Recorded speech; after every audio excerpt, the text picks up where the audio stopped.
So creating axles is a pretty easy process. Easiest way to do it is to create a sketch right in the middle. And because I've already got my wheels on and that sort of stuff, I'm just going to hit slice, and that will hide everything in front of the sketch plane.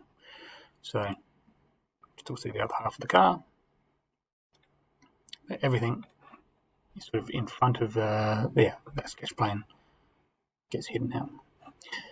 And from here, you can just draw in where our axles are going to be. Now, you can use any of these circles here because they all should be concentric.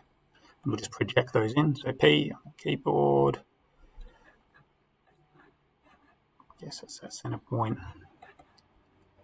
Just going to make sure that they're instructions. And then on those points, the axles are 3.2. So, 3.2. Sketch.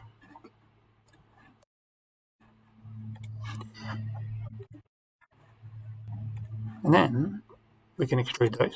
So that one, and we're going to extrude them as new bodies, symmetrical. And I guess the size will vary depending on how big your car is. Now, in my example, this is 26 wide.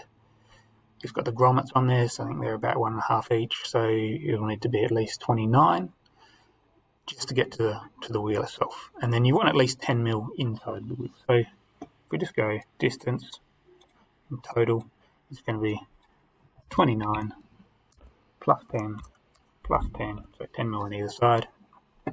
It's a new body. It should work out perfectly. So I've just created those as new bodies. You might turn them, probably worthwhile to turn those into components as well if you like. So if I hide out my body, you can see the axles in there.